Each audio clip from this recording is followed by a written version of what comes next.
The reservation at Le Bernardin had been made 3 months in advance for Dad's 60th birthday celebration. 8 family members seated around a table that could have accommodated 12, the empty chairs serving as silent testimony to the relationships that had crumbled over the years. I sat at the far end, dressed in what Mom would no doubt criticize as one of those plain black outfits, though the understated Armani dress had cost more than most people's monthly rent. Not that anyone at this table would know that. To them I was still just Sophia, the daughter who'd lost her way and refused to settle down like a normal person.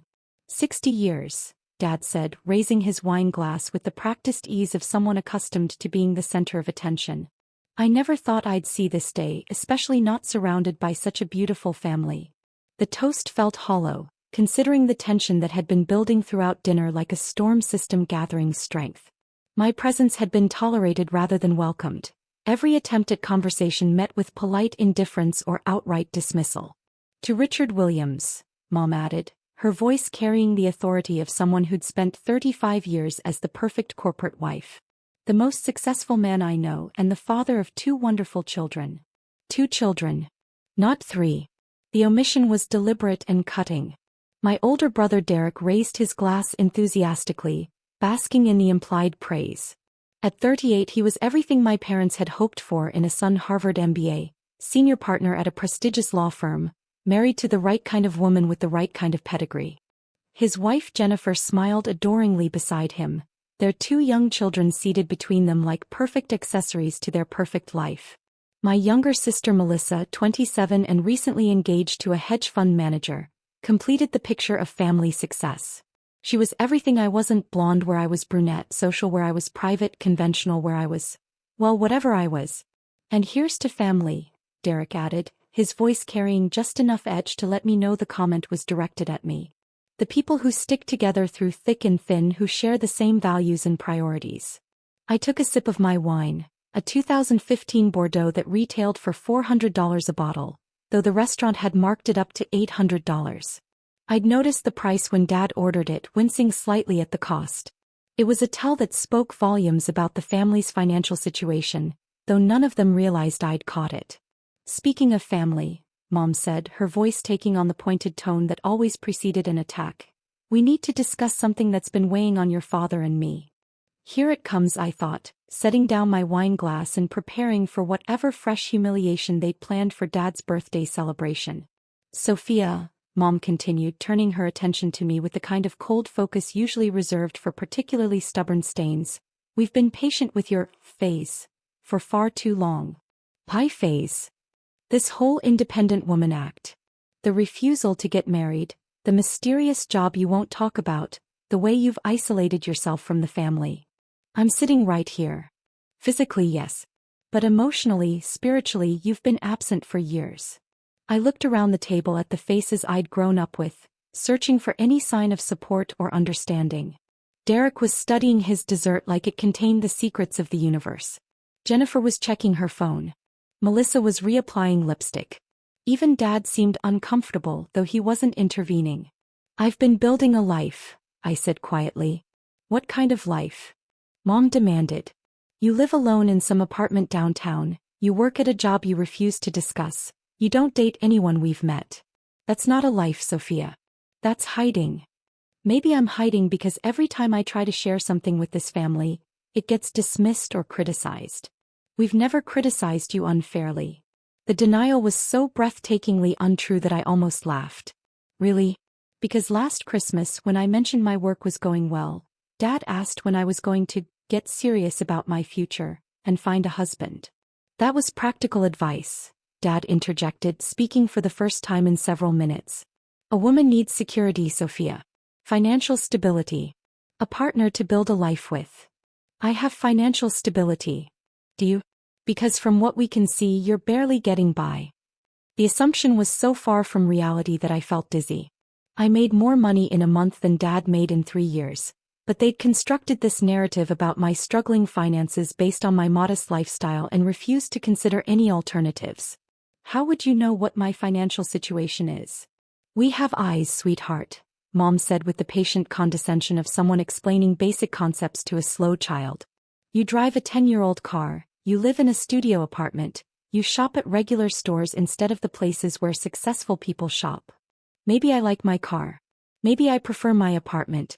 Maybe I don't need designer clothes to feel good about myself. Or maybe you can't afford better, Melissa chimed in, speaking for the first time all evening. There's no shame in struggling, Sophia. But there is shame in pretending you're not. The cruelty was breathtaking.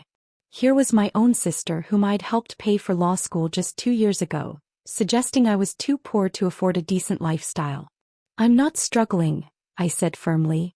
Then why won't you tell us what you actually do for work? Derek asked. Every time someone asks, you change the subject or give vague answers about consulting. Because you wouldn't understand it.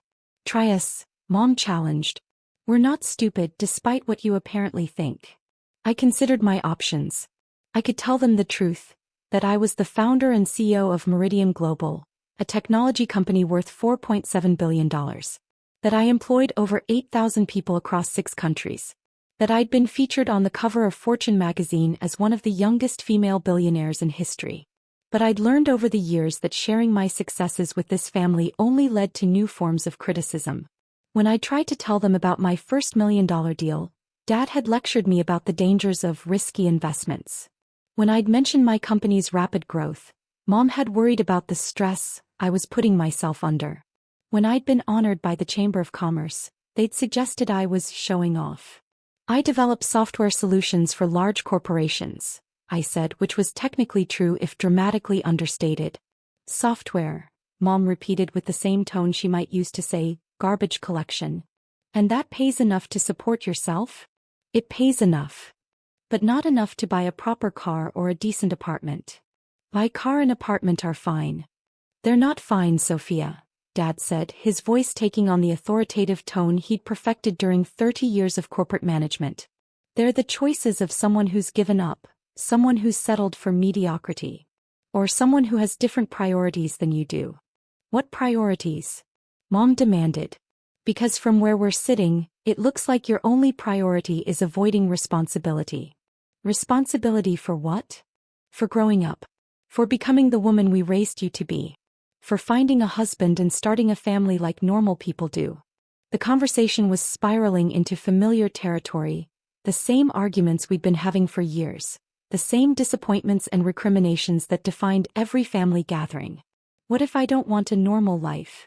I asked. Everyone wants a normal life, Jennifer said, speaking up for the first time. Marriage, children, security, community. Those are basic human needs. Maybe they're not my needs. Then what are your needs? Mom asked. Because honestly, we can't figure out what you want from life. I want to be respected for who I am, not criticized for who I'm not. Respect is earned, sweetheart, Dad said. And earning respect requires making choices that others can understand and admire. Like Derek's choices? Exactly like Derek's choices. He built a successful career, married a wonderful woman, had beautiful children.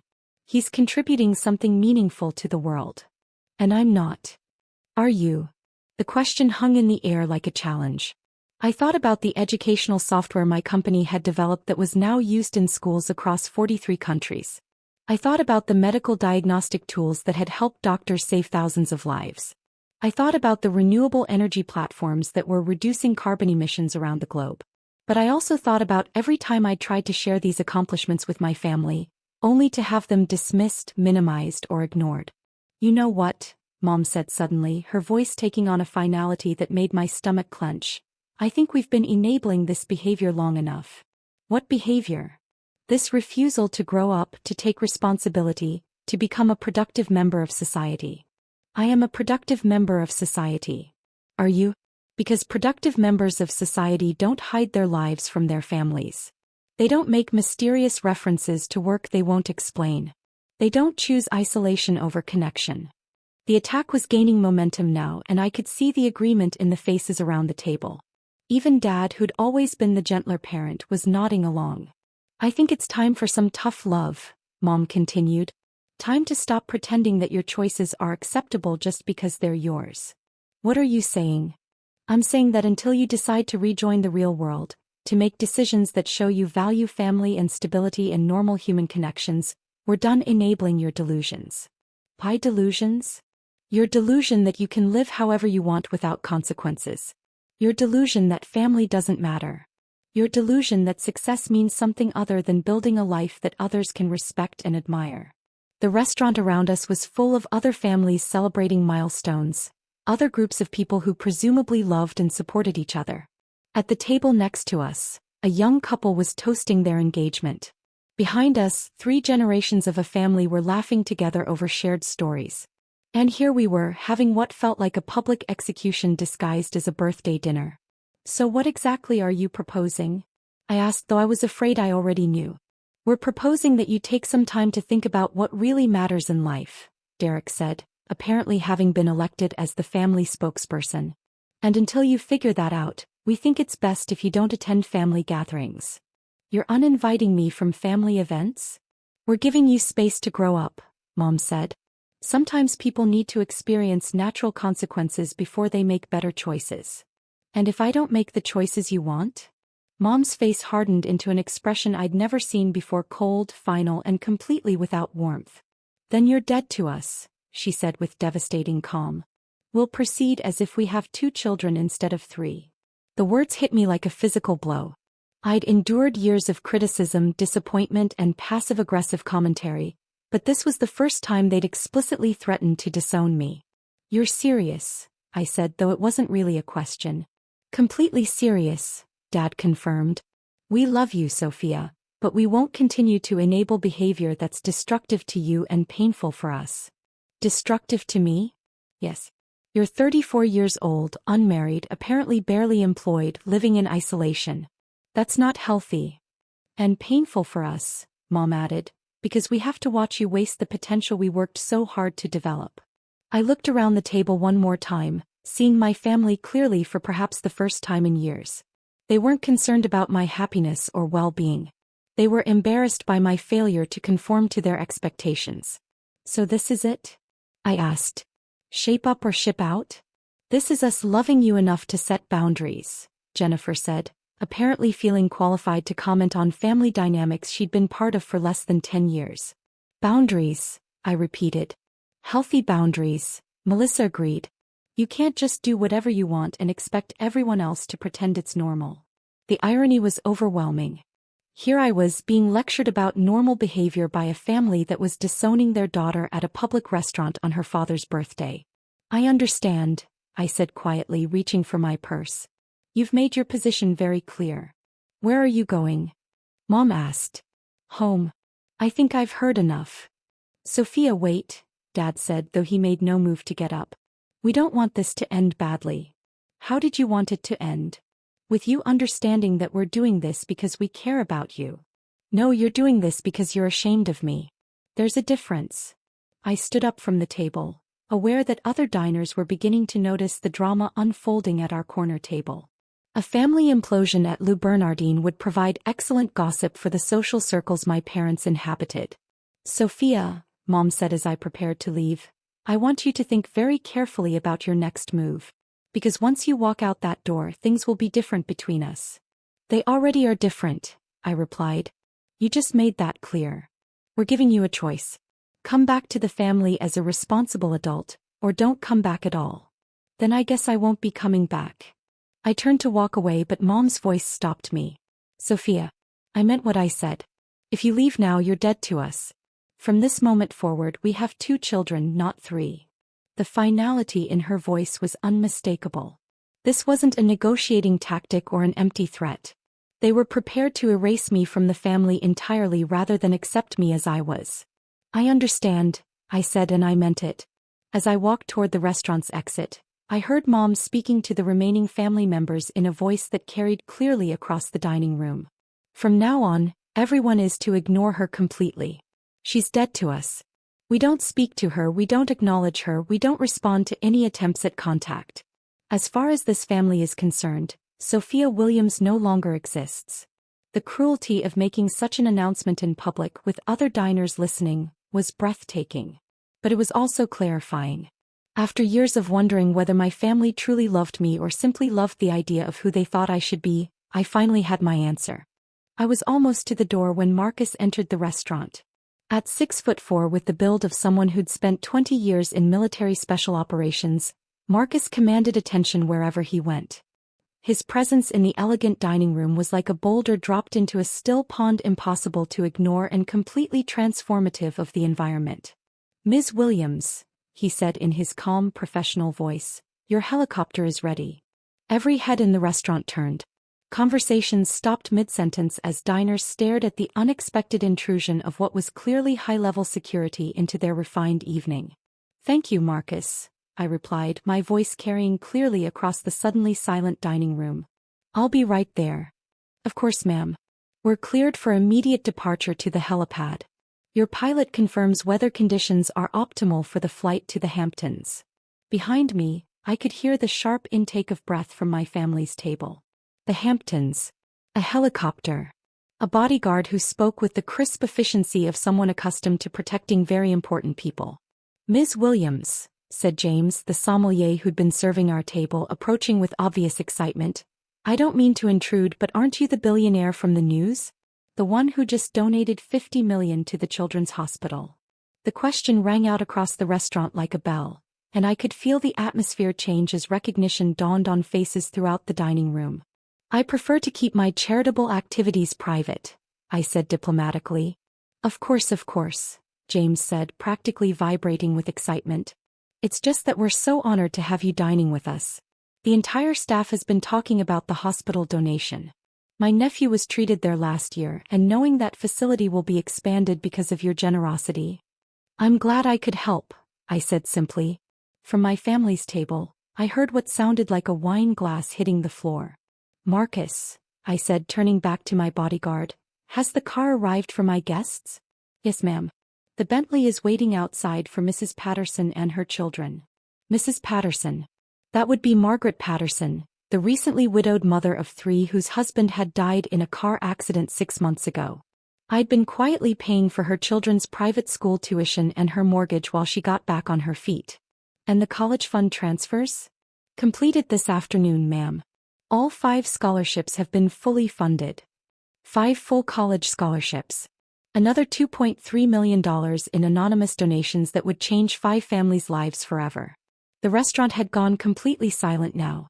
Even the kitchen seemed to have stopped working as words spread that they were serving someone who casually discussed million-dollar charitable donations like other people discussed dinner plans.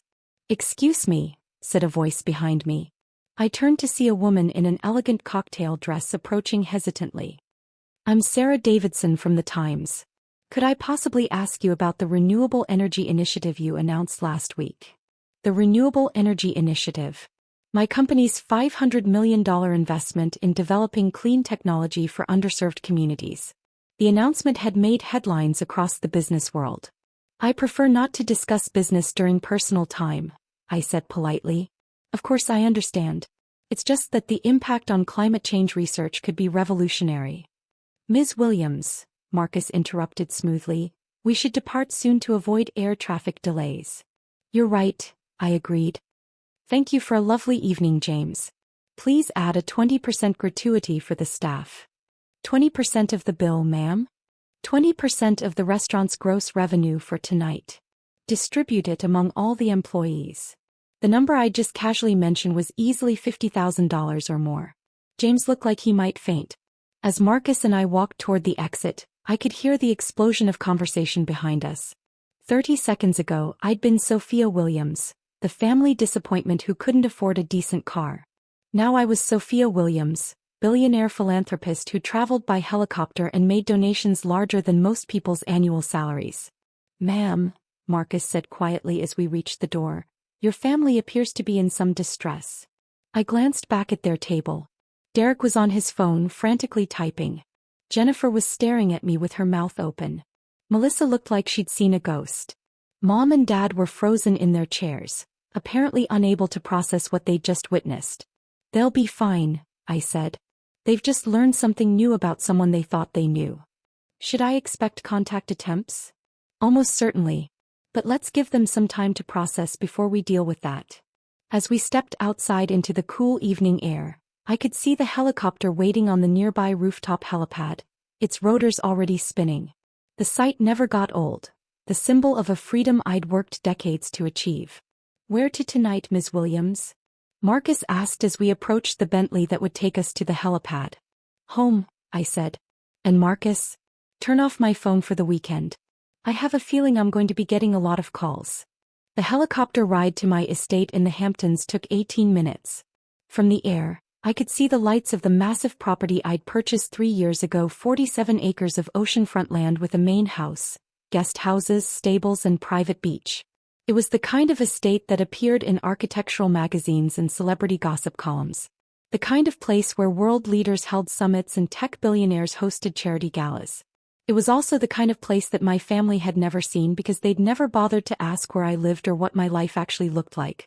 As the helicopter settled onto the private landing pad, I thought about Mom's final words at the restaurant. "She's dead to us." The irony was extraordinary. They'd just disowned one of the most successful entrepreneurs of my generation because she didn't fit their narrow definition of acceptable life choices. My phone buzzed insistently in my purse, 17 missed calls and 43 text messages in the 20 minutes since I'd left the restaurant. Word traveled fast in New York's elite circles, and apparently half the city now knew that the Williams family had publicly disowned a billionaire at dinner.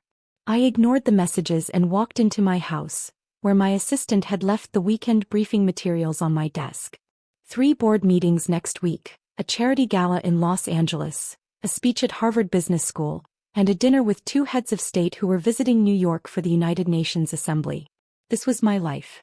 Not the struggling, isolated existence my family had imagined, but a whirlwind of success, influence and impact that would have been impossible to explain to people who'd already decided what my story was. The next morning brought consequences. By 8 a.m., my assistant had fielded 47 calls from various Williams family members. By 10 a.m., there were reporters staked outside the family's Connecticut home, asking for comments about their relationship with tech billionaire Sophia Williams. By noon, Derek had driven to my estate personally. "Jesus Christ, Sophia," he said when Marcus escorted him into my study. "What the hell was last night?" "A family dinner," I replied without looking up from the business plan I was reviewing. "Or it was until you all decided I was dead to you. We didn't know." "Didn't know what?" "That you were this." He gestured around my study, which was filled with awards, framed magazine covers, and photos of me meeting with world leaders. "That you were actually successful. You never asked. You never told us." "I tried to. Every family gathering for the past 10 years I tried to share pieces of my life with you. But you'd already decided what my story was, and nothing I said seemed to change that narrative." Derek sat down across from my desk, looking older than his 38 years. "The reporters want to know if it's true that our parents disowned you at dinner last night." "What did you tell them?" "Nothing. But Sophia, this is a disaster. Dad's employer is asking questions. Mom's charity boards are calling. Everyone wants to know how the Williams family could have a billionaire daughter they knew nothing about. Maybe they should have asked better questions. This isn't a joke. Our reputation is destroyed." "Your reputation," I corrected. "As of last night I'm dead to you, remember? Your problems are no longer my problems." Derek was quiet for a long moment, staring at a photo on my desk of me shaking hands with the president. "How long?" he asked finally. "How long what? How long have you been this successful?" "I hit my first billion at 31. I've been building toward this for 15 years. And you never told us." "Derek, 3 years ago at your wedding I tried to explain that my company was doing well. Dad interrupted me to suggest I was getting ahead of myself and should focus on finding a husband instead of playing with computers. But if you'd explained the scale, would it have mattered? Because last night, Mom was very clear that my financial situation was irrelevant. She said I was a failure because I wasn't married with children. She didn't mean that. She did. And you all agreed with her." Derek stood up and walked to the window overlooking my private beach. "The rest of the family wants to see you. To apologize." "Do they want to apologize to me or to the billionaire?" "Both, I think. That's the problem, Derek. You can't separate the two. You can't love me for my money while being ashamed of me for my choices. We were never ashamed of you." "Really? Because last night Mom told a restaurant full of people that I was dead to your family." She was angry. She was honest. For the first time in years, she was completely honest about how this family sees me. Derek turned away from the window. What do you want from us, Sophia? I want you to see me. Really see me. Not the daughter you wished I was, not the sister you thought I should be, but the woman I actually am. We're seeing you now. Are you? Or are you just seeing the money? It was the same question I'd asked myself about every relationship in my life since I'd become wealthy. Did people value me for who I was, or for what I could provide? I don't know how to answer that, Derek admitted. Then maybe you should figure it out before we have another family dinner. After Derek left, I spent the rest of the weekend reviewing the messages that had accumulated. 17 voicemails from Mom, ranging from angry to desperate to pleading. 43 text messages from various family members, most of them asking for meetings or explanations. But it was the final message sent at 2 a.m. that made me pause. Dad, I watched the news coverage of your charitable work. I had no idea. I'm proud of what you've built, but I'm ashamed of how we treated you. Can we start over? I stared at the message for a long time before responding. Dad, we can start over if you can learn to be proud of me for who I am, not just for what I've accomplished. His response came immediately. I'm ready to try. 6 months later, my family started joining me for Sunday dinners at the estate. Not because they'd suddenly become different people, but because they'd finally started asking better questions. Mom began volunteering for one of my education nonprofits. Dad started attending my speaking engagements, not to show off his successful daughter, but to understand the work that drove her. Derek asked for my advice on transitioning to social impact law. Melissa sought my guidance on ethical investment strategies. They were learning to see me as I was, rather than as they thought I should be. It wasn't a perfect reconciliation. Years of family dysfunction don't disappear overnight. But it was a beginning. And sometimes that's all you need. A beginning and the courage to demand the respect you deserve. Even from the people who are supposed to love you unconditionally. A year later, Mom introduced me at a charity gala as my daughter Sophia, who taught me that success comes in many forms, and that the most important form is being true to yourself. It was the first time she'd introduced me without apologizing for who I was. And the first time I truly felt like I belonged in my own family.